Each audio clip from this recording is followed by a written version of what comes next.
बिस्मिल्लाहिर्रहमानिर्रहीम अस्सलाम वालेकुम वरहमतुल्लाहि वबरकातुहू। नाजरीन, यह नुस्खा जिहड़ा मैं तुहाडी खिदमत विच पेश करन लगा, यह नुस्खा जिहड़े बच्चे हिफ्ज़ कर रहे हैं, कमज़ोर हैं, दिमाग की तरफों नज़र की तरफों कमज़ोर हैं, वो बच्चे जिहड़े सबक दे विच नहीं चढ़ रहे, मायूस हैं, सुस्त हैं, भुख उन्हां नूं नहीं लगदी, उन्हां दा काम काज ते दिल नहीं करता। वो औरतां, वो मेरियां बहनां, वो मेरियां मावां जिहड़ी घर दे विच काम करदियां ने, उन्हां दे पट्ठे खिची जाते हैं, उन्हां दे पट्ठियां दा खिचाव का मसला बन जाता है, छोटी कमर दे विच दर्द रहिंदा है, काम करते चाहे मर्द है, चाहे औरत है, चाहे बच्चा है, थक जाता है, टुट जाता है, उनका दिल करता है कि मैनू कोई नप्पण वाला होवे, मेरी कोई खिदमत करने वाला होवे। यह चीज़ां तीन हैं फकत।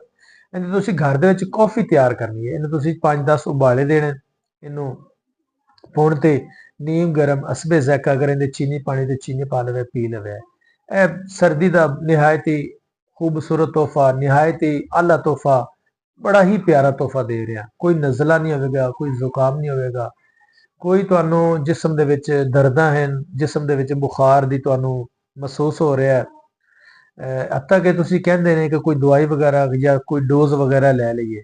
उन्हां दोस्तां वास्ते यह नुस्खा है।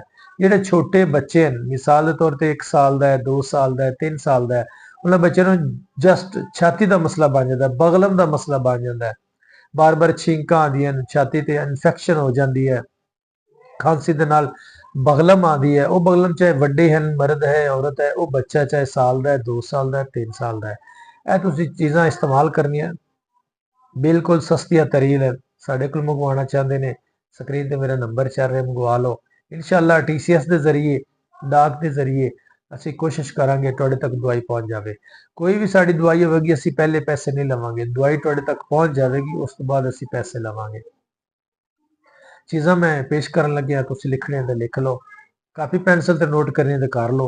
3 चीज़ां सिर्फ।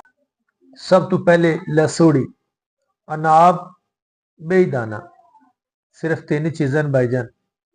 2-4 अनाब हो जावन, अद्धी चम्मच बेईदाने दी हो जाए, लसूड़ी 1-2 हो जावन, इनू पानी रखो कप 1.5 कप, एक आदमी वास्ते 1 कप बहुत है, 2 आदमी इस तरह इन्हां चीज़ दवाइयां की मकदार वधा लो, इन्हां चीज़ां की मकदार वधा लो, उस हिसाब नाल तुसीं घर दे 5 अफराद पीना चाहते हैं, उस हिसाब नाल तुसीं इहदी मकदार वधा सकते हैं। एक वास्ते अर्ज कर रहे हैं कि लसूड़ियां 2-4 लै लेनियां, अनाब 2-4 लै लेना, बेईदाना अद्धा चम्मच लै लेना, 1 कप पानी का रखते किसी भी चीज़ से अग के उत्ते रख दो, 10 तो 12 उबाले आ जाए, इन्हूं पुण लो, असबे ज़ैके दे चीनी पानी पा लो, नहीं पानी कोई हरज नहीं, लेकिन जिस दे तुसीं पीवोगे इंशाअल्लाह ताकतवर हो जाओगे, दस्त का मसला दूर हो जाएगा, पट्ठियां का खिंचाव है दूर हो जाएगा, हत्ता कि पिंडलियां दे विच दर्द रहिंदा है इंशाअल्लाह दूर हो जाएगा, छोटी कमर का मसला है वो भी इंशाअल्लाह दूर हो जाएगा। इन्हूं तुसीं रात नूं जो चाय पींदे हजरात, मेरा उन्हां नाल अगे नाकस मशवरा है कि रात नूं चाय छड्ड दे,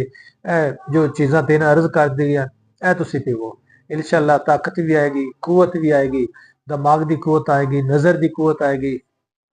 और जिहड़ियां मेरियां मावां बहनां पट्ठियां दे खिचाव दे शिकार हैं, छोटी कमर दा, पिंडलियां दे दर्द दे शिकार हैं, इंशाअल्लाह हर काम वास्ते फायदा है। तुसीं 6 माह दे बच्चे नूं भी दे सकदे ने। जज़ाकल्लाह। अस्सलामु अलैकुम।